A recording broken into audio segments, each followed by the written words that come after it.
Number 2, अगर इंसान को सीखने की जरूरत ना होती, जानने की जरूरत ना होती, तो खुदा इंसान बनकर ना आता। अब इस मौजू का सबसे गहरा और बुनियादी नुक्ता समझें। बाइबल हमें बताती है कि खुदा ने सिर्फ पैगाम नहीं भेजा, वो खुद इंसान बनकर आया। यूहन्ना 1:14 में लिखा है, और कलाम मुजस्सम हुआ और हमारे दरमियान रहा।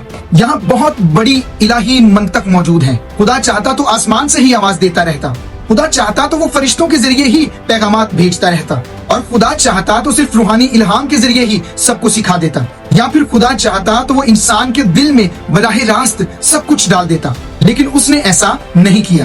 खुदा ने इंसानी जिस्म इख्तियार किया, वो हमारे दरमियान रहा, वो लोगों के साथ चला, उसने सवालों के जवाब दिए, उसने तमसीलों में तालीम दी, उसने उन्हें अपनी जिंदगी से सिखाया, और उसने अपने शागिर्दों को अपने साथ रखा।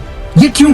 क्योंकि खुदा सिर्फ मालूमात नहीं देना चाहता था, बल्कि अपनी जात का दुरुस्त मुकाशिफा अता करना चाहता था। और इंसान को सिर्फ खबर नहीं देना चाहता था, बल्कि निजात, बहाली और शागिर्दियत में लेकर जाना चाहता था।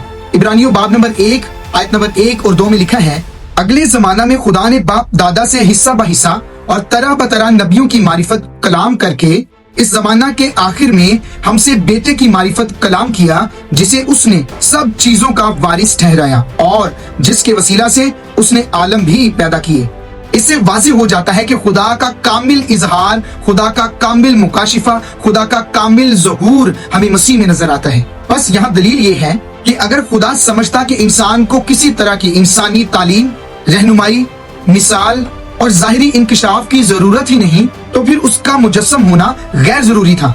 लेकिन चूंकि खुदा इंसान बनकर आया, इसका मतलब यह है कि खुदा ने यह जाहिर किया है कि इंसान को खुदा के बारे में दुरुस्त समझ देने के लिए उसका मुजस्सम होकर तालीम देना, जिंदा मिसाल और ताल्लुकाती शागिर्दियत जरूरी है। बस जब कोई कहता है कि मुझे किसी इंसान से सीखने की जरूरत नहीं, तो वो उस पाक तरीका कार को ठुकरा रहा होता है, रद्द कर रहा होता है, जिसे खुदा ने खुद इख्तियार किया, इस्तेमाल किया।